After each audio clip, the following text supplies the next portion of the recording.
우리가 계속해서 거듭난 후의 경험,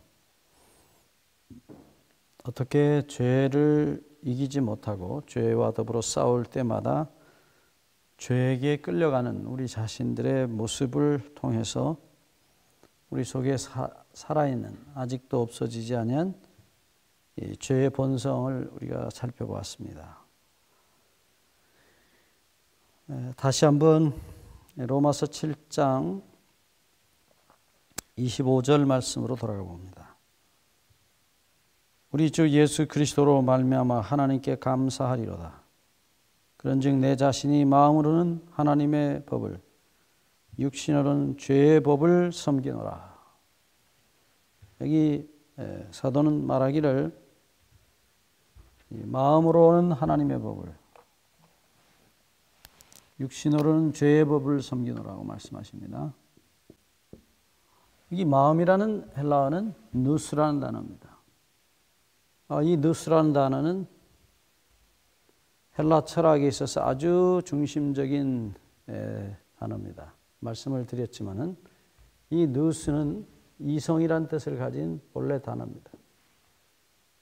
이 이성으로, 그러나 사실은 헬라 철학에 있어서 이 누스란 단어는 거의 운전대와 같다고 말씀드렸어요. 이게 움직이는 모든 우리의 정신적인 활동을 통제하는 그런 중심 축이라고 해도 과언이 아닙니다. 그만큼 중요한 단어인데 이 단어는 히브리어에서는 가끔은 영이라는 단어의 번역어이기도 합니다. 영, 루아크란 단어를 번역할 때에 이런 단어로도 번역한 기록이 나타나요. 이 구약의 영이란 단어는 하나님께서 사람을 통제하실 때에 그 통제에 역시 마찬가지입니다. 중심축이 되는 그런 영이라는 단어의 그 여러 용례 가운데 하나가 바로 그런 정신을 전체적으로 통제하는 그런 역할을 하는 것이 영이라고 쓰여져 있어요. 그래서 여기 바울이 표현한 말씀을 보면 거듭해서 이 영이, 헬라어로는 누스가, 이 이성이 우리를 통제하는 중심축이라고 말씀을 드렸습니다. 이 누스를 다시 한번 로마서 12장 2절을 보시면 너희는 이 세대를 본받지 말고 오직 마음을 새롭게 함으로 변화를 받아. 여기 마음이라는 단어가 역시 똑같은 누스입니다. 우리 한글 번역은 이제 이것을 마음이라고 번역했는데 본래는 이제 이성이에요. 그래서 어찌됐든 이 전체적인 정신의 축, 이 중심축이 이 누스인데, 마음인데, 이 마음을 새롭게 한다. 이 새롭게 한다는 말은 말씀을 이미 드린 대로 이것은 창조를 뜻하는 중요한 단어입니다. 그래서 이 거듭난 새로운 본성으로는 그렇게 표현하면 틀리지 않습니다. 거듭나지 못한 사람은 결단코 이런 영적인 사물을 좋아하지 않습니다. 분명히 로마서 7장에서 바울이 이 마음으로 내가 하나님의 법을 기뻐한다고 말하고 있습니다.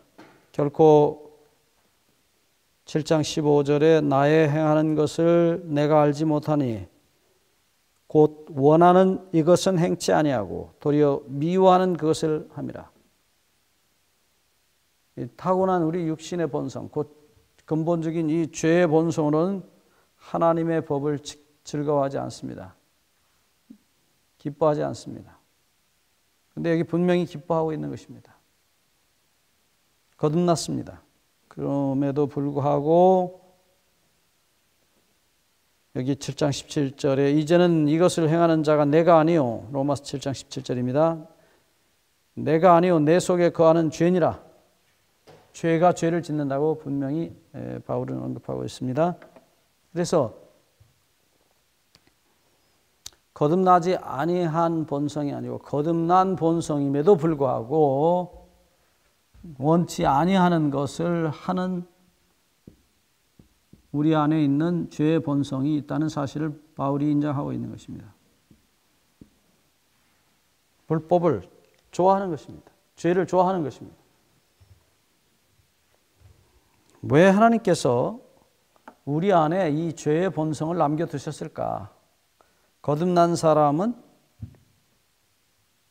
완전히 하나님의 것만 사랑하고 신령한 것만 사랑하는 그런 존재로 바뀌지 않고, 그럼에도 불구하고 그런 선을 좋아하고 하나님을 사랑하는 본성임에도 불구하고 여전히 우리 안에 그 죄의 본성을 남겨두신 이유가 무엇일까?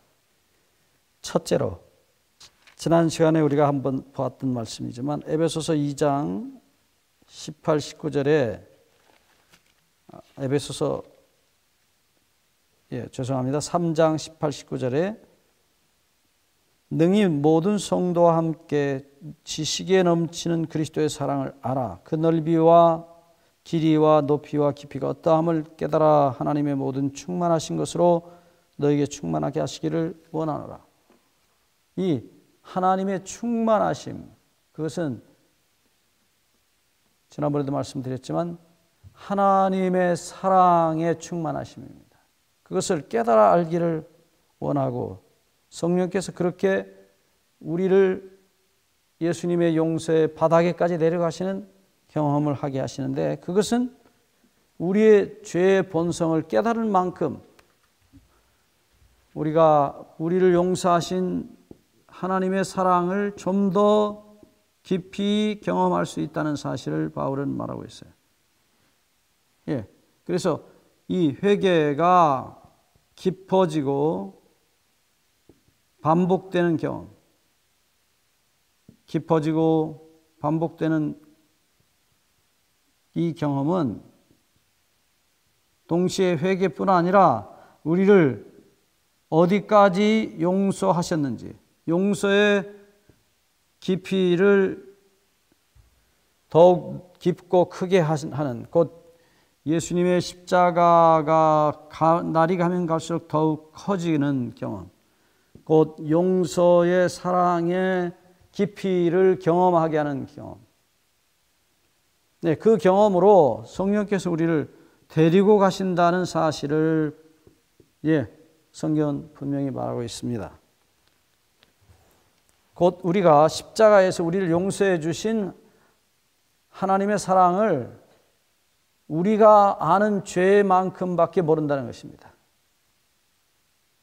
우리가 누가복음 23장 34절을 늘 말씀드리지만 예수님은 우리가 알지 못하는 죄까지 가져가셨다는 사실, 어디까지 용서하셨는지, 이미 십자가에서 영원한 속죄를 이루신, 우리의 모든 죄를 영원히 갚아놓으신 그 용서의 사랑의 깊이를 우리가 시간이 가면 갈수록 우리의 죄의 깊이가 얼마나 깊어지는 과정을 통해서 우리를 거기까지 용서하신 사랑, 그 사랑을 경험하게 하시는 은혜인 것을 알 수 있습니다. 그래서 용서는 절대로 한 번의 경험이 아니라는 사실. 그래서 언젠가 우리가 우리의 죄의 바닥에 내려갔을 때에 이 상태를, 지난번에도 말씀드렸지만 로마서 7장 18절에 내 속에 선한 것이 없다. 그래서 오직 하나님의 은혜로 구원한다, 오직 믿음으로 구원한다는 사실을 깨달아 알기까지 성령께서 우리를 데리고 가신다는 것입니다. 그래서 거듭 반복하는 말씀이지만 중요한 말씀입니다. 그리스도인 삶은, 그리스도인의 소위 성화의 경험은 회개의 본성, 우리의 죄악의 본성으로 내려가는 경험입니다. 올라가는 경험이 아니에요. 우리가 보기에, 겉으로 보기에 우리의 삶이 점점점 변화되는 것처럼 보이지만 이것은 정확하게 말하면 허선이라고도 할 수 있어요. 왜냐하면 이 일반적인 교육이나 훈련을 통해서도 얼마든지 사람이 이만큼 높은 수준에, 외적으로 높은 수준에 오를 수 있습니다. 그러나 이 은혜의 바다 속으로 내려가는 과정에서 우리는 얼마나 우리가 기가 막힌 죄악의 본성을 가진 죄인인 것을 깨달아 가는 과정입니다. 이것을 한마디로 성화라고 부를 수 있습니다. 잘못된 성화의 이야기는 항상 외적인 경험을 중시합니다. 그래서 얼만큼 사람이 변화됐는가, 외적으로 얼마나 변화됐는가 하는 얘기들을 합니다. 그것은 성화의 한 면만을 보고 이야기하는 것입니다. 우리는 우리의 회개의 깊이가 깊어질수록, 그 용서의 사랑의 깊이가 깊어질수록 그만큼 반비례해서 우리의 삶이 외적인 변화를 보여줄 수 있다고 하는 것입니다. 이 외적인 경험을 우리가 흔히 성품의 변화, 겉으로 나타나는 성품입니다. 성품의 변화, 이것을 성화라고 부르는데 이것은 이 내적 경험에 반비례한다는 것입니다. 그래서 이 내적 경험 없이도 사람이 겉으로 변화된 모습을 보일 수 있지만 그것은 진정한 변화는 아닙니다. 왜냐하면 여전히 속에 죄가 살아있기 때문입니다. 그래서 바울이 내가 날마다 죽는다고 하는 그 경험은 이런 회개의 골짜기로 내려가면서 순간순간 죽음을 경험하는 것입니다. 죄에 대한 죽음입니다. 죄의 본성에 대한 죽음이에요. 두 번째, 왜 그 죄악의 본성을 남겨두셨냐? 중요한 이유는 이것입니다. 우리가 만약 우리 속에 하나님께서 우리가 가지고 있는 죄의 본성을 다 없애버리셨다면 우리는 순간 죄가 생각나지 않는, 그래서 계속 사랑과 그리고 선한 것만을 생각하는 천사 같은 모습으로 변할 수 있습니다. 그렇게 되면 얼마나 좋을까요?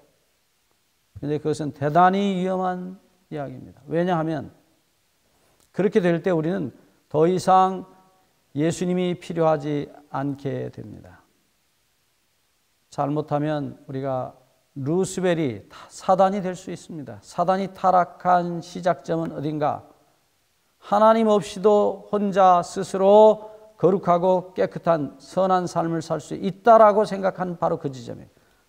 하나님과의 관계, 사랑의 관계가 끊어지면서 사단은 악이 되고 맙니다. 그래서 행여 우리가 사단이 아직도 살아있는 이 세상에서 우리의 속에 있는 죄의 본성을 완전히 없애버리면 우리는 또 하나의 마귀가 될 수 있습니다. 사단이 타락한 바로 그 지점으로 돌아갈 수 있기 때문입니다. 그래서 하나님께서는 아직도 우리 안에 이 죄의 본성을 살아있게 하신 것입니다. 그것 자체가 은혜입니다.